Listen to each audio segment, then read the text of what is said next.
కాబట్టి ఖచ్చితంగా కక్షపూరితం కాదు.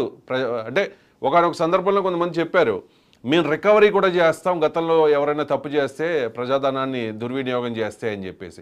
ఇప్పుడు మద్యం ద్వారా డిజిటల్ పేమెంట్స్ పెట్టకుండా ఓన్లీ క్యాష్ తీసుకునే అది ఎంత పెద్ద స్కాము అనేది సగటు మందు బాబుని ఎవరిని అడిగినా ఓపెన్గా ఒక 90 ఇయర్స్ చెప్తాడు క్లియర్గా. అందరికీ ఓపెన్గా తెలుసు. దాని మీద ఏం జరిగింది ఏంటనేది మనం పెద్ద ఎంక్వైరీ చేస్తే జగన్మోహన్ రెడ్డి, సజ్జల రామకృష్ణారెడ్డి, ఇంకా ఇంకా ఇంకా చాలా రెడ్లు, కొన్ని కంపెనీలు, ఇవన్నీ కూడా వాళ్ళందరూ కూడా ఊచలు లెక్క పెట్టాల్సిన పరిస్థితే. అది చాలా పెద్ద కేసు. ఇది సింపుల్గా ఒక ఎగ్జాంపుల్ చెప్తూ ఉన్నాను నేను మద్యం పాలసీకి సంబంధించి. అలాగే మైన్స్, ఇసుక, మట్టి, ఇంకా దౌర్జన్యాలు, బెదిరింపులు, బ్లాక్మెయిల్లు, మీకు తెలియదు కాదు కదా, కొన్ని వందల ఆరోపణలు, కొన్ని వందల కేసులు. అంటే అప్పట్లో గవర్నమెంట్ వాళ్ళ చేతుల్లో ఉంది కాబట్టి, పోలీసులు వాళ్ళ చేతుల్లో ఉన్నారు కాబట్టి కేసులు పెట్టడానికి ముందుకు రాలేదేమో కానీ పోలీసులు. ఏమంటారు గురుమూర్తి గారు? రవిశంకర్ గారు గురుమూర్తి గారు కృష్ణాంజనేయులు గారు చెప్తున్నారు. ఆ మద్యం అంశాన్ని ప్రస్తావన చేశారు కాబట్టి ఏదైనా ఈ ప్రభుత్వం చెయ్యాలి అని అంటే వీళ్ళ చేతుల్లో పూర్తిగా లేవండి. ఎందుకు ఈ మాట అంటున్నానంటే, జగన్మోహన్ రెడ్డి ఇష్టారాజ్యంగా చేశాడు, చంద్రబాబు నాయుడు మీద కేసుల దగ్గర అన్ని చేశాడు. దీనికి కేంద్రంలో ఉండే ప్రభుత్వ సహకారం కూడా ఆ రోజున ఉందండి. కానీ ఇప్పుడు ఆంధ్రప్రదేశ్ లో ఉండేటువంటి ప్రభుత్వానికి కేంద్ర సహకారం జగన్మోహన్ రెడ్డి మీద కేసుల విషయంలో ఎంత మేరకు ఉంటది అనేటువంటిది చెప్పలేమండి. ఎందుకు ఈ మాట అంటున్నానంటే, అసలు ఈ మద్యానికి సంబంధించినటువంటి మీరు ప్రస్తావన చేశారు, 36,000 కోట్ల రూపాయల కుంభకోణము ఈ మద్యానికి సంబంధించినటువంటి జరిగిందని మీద తెలుగుదేశం వాళ్ళు, జనసేన వాళ్ళు ఆరోపణ కాదండి. బీజేపీకి సంబంధించినటువంటి ఆంధ్రప్రదేశ్ అధ్యక్షురాలు పురంధేశ్వరే కేంద్రానికి నివేదిక ఇచ్చి, ఇదిగోండి ఆధారాలన్నీ కూడా ఇచ్చి ఈడీ కేసు పెట్టండి, మీరు ఈ సిబిఐని రంగంలోకి దించండి అని అడిగింది. ఇప్పుడు మొన్న చంద్రబాబు నాయుడు కూడా దాని మీద వైట్ పేపర్ రిలీజ్ చేసి ఏం చెప్పాడు, ఇది ఢిల్లీ లిక్కర్ స్కామ్ ని మించినటువంటి స్కామ్, ఈడీ దర్యాప్తు జరపాలి, దీంట్లో సిబిఐ దర్యాప్తు జరపాలి, మేము కూడా సిఐడి దర్యాప్తు జరుపుతాం. మరి ఇప్పుడు కేంద్ర ప్రభుత్వము జగన్మోహన్ రెడ్డి మీద ఈ విధమైనటువంటి కేసులకి రెడీ అయిద్దా లేదా? విజయసాయి రెడ్డి మీద ఆరోపణలు వస్తే విజయసాయి రెడ్డి వెళ్ళి బీజేపీ వాళ్ళ దగ్గర కూర్చున్నాడు ఢిల్లీలో, అతని మీద చర్యలు ఉంటాయా ఉండవా? అలాగా ఇంకొక ఆప్షన్ ఉందండి ప్రతి వాళ్ళ దగ్గర. బాలినేని శ్రీనివాసరెడ్డి మీద భూములు కుంభకోణం ఉంది అంటే అతనే వచ్చేమో పవన్ కళ్యాణ్ దగ్గర కూర్చునేటువంటి పరిస్థితి ఉంది. అందుకని రాజకీయాల్లో అంత ఈజీ అయిన వ్యవహారం కాదు చర్యలకు సంబంధించినటువంటి అనేటువంటి అంశం నేను చెప్పదలుచుకున్నాను. రైట్, ఫైనల్గా కంక్లూడ్ చేద్దాం. గురుమూర్తి గారు, నిజంగా మీరు బాధితులు, మీరు బాధితులు, మీరు ఇబ్బంది పడ్డారు, మిమ్మల్ని అవమానపరిచారు, మిమ్మల్ని రిమాండ్కి తరలించారు, మీరు చాలా ఇబ్బందులు పడ్డారు. అయినో మీతో పాటు మీలాంటి నాయకులు అందరూ, చిన్న నాయకులు, పెద్ద నాయకులు అందరూ కూడా ఇబ్బంది పడిన పరిస్థితి. కుమారెడ్డి పట్టాభి విషయంలో అయితే ఆయన విషయంలో ట్రీట్ చేసిన విషయం అందరికీ తెలుసు. ఆయన్ని కొట్టారని, ఇంకా ఇంకా రకరకాలుగా ఆయన 3rd డిగ్రీ ఉపయోగించారని, అవమానకర రీతిలో బూతులు తిట్టారు అని చెప్పి జైల్లో అందరూ చెప్పిన మాటే.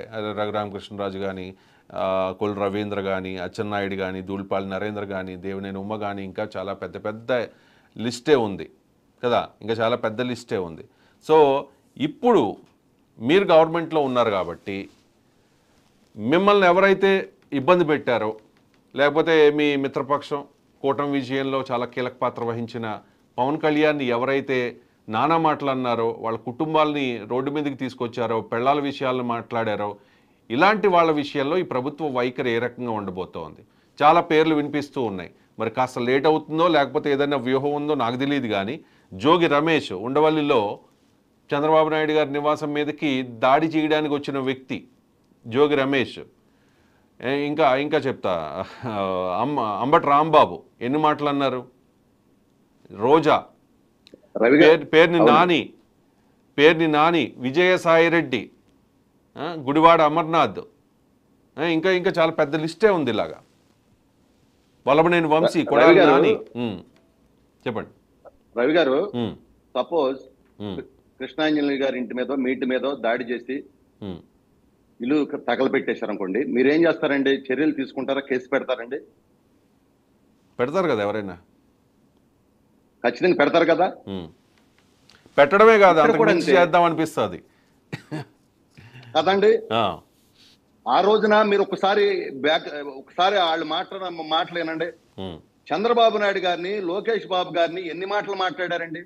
కొడాలి నాని, వల్లభనేని వంశీ కావచ్చు, అంబటి రాంబాబు కావచ్చు, రోజా కావచ్చు, ఎంత ఏమంటే సంస్కారం, సభ్యత, సమాజం అని మర్చిపోయి ఎస్. వీళ్ళు ఎటు వెళ్ళారండి?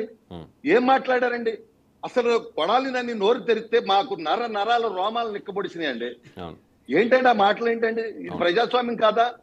ఈ మధ్య చంద్రబాబు నాయుడు గారు ఇవాళ అసెంబ్లీ సాక్షిగా ఏం మాట్లాడిస్తున్నారో ప్రజలందరూ చూడలేదా? ఇవాళ అభివృద్ధి సంక్షేమం మీద డిబేట్ చేస్తున్నారు మా వాళ్ళందరూ కూడా. అది సంస్కారం అండి. వాళ్ళు ఒకటి గుర్తుపెట్టుకోవాలి రవి గారు, ఈ దేశంలో మొట్టమొదటిసారిగా ఐఏఎస్లు జైలుకి వెళ్ళింది మన రాజశేఖర రెడ్డి గారి హయాంలో జైలుకి వెళ్ళారు. ఈసారి ఐఏఎస్లతో పాటు ఐపీఎస్లు కూడా జైలుకి వెళ్తారని రవి గారు మీకు అనేక సందర్భాల్లో మీ డిబేట్ లోనే నేను చెప్పా. ఎందుకు చెప్పానంటే ప్రజలకు చెందాల్సినటువంటి సొమ్ము, ప్రభుత్వానికి చెందాల్సినటువంటి సొమ్ము దోపిడీ దొంగలే దోచుకుంటుంటే ఈ రోజున దోపిడీ చేసినటువంటి దొంగల్ని లోనేయాల్సిన అవసరం ఉందా లేదా చెప్పండి రవి గారు? చట్టాన్ని రక్షించాల్సిన అధికారి చట్టాన్ని రక్షించకుండా తన ఇష్టం వచ్చినట్టు చట్టాన్ని తన చెప్పు చేతుల్లో తీసుకుని ఎవరిని పడితే వాళ్ళని అరెస్ట్ చేసి, ఎవరిని పడితే వాళ్ళ ఎంపీలు, ఎమ్మెల్యేలు, మంత్రులని చూడకుండా అక్రమ కేసులు పెట్టి లోనేస్తే అలాంటి అధికారులను శిక్షించాల్సినటువంటి అవసరం ఉందా లేదా చెప్పండి రవి గారు? అంతేకాకుండా ఇవాళ పేద, బడుగు, బలహీన వర్గాలకు చెందినటువంటి ఆస్తుల్ని రక్షించవలసినటువంటి అధికార యంత్రాంగం, అధికార ప్రభుత్వం వాళ్లే దోచుకుని వాళ్లే వాళ్ళ పేర్ల మీద పెట్టుకుంటే, ఇవాళ ఇంకొక విషయం కూడా రవి గారు మీ దృష్టికి తీసుకొస్తున్నా. ఈ రోజు తెలుగుదేశం పార్టీ జాతీయ కార్యాలయంలో ప్రతిరోజు కూడా ఒక మంత్రి గారిని, మన నారా చంద్రబాబు నాయుడు గారి శనివారం ఉంటే మిగతా రోజుల్లో ఒక మంత్రిని గ్రీవెన్స్ పెట్టి ప్రజలందరూ కూడా మీకున్న సమస్యలు చెప్పుకోండి అని చెప్పి పిలవటమే కాకుండా అక్కడికక్కడికే పరిష్కారం చేస్తా ఉన్నాం. దాంట్లో మేము కూడా ఇన్వాల్వ్ అయ్యాం.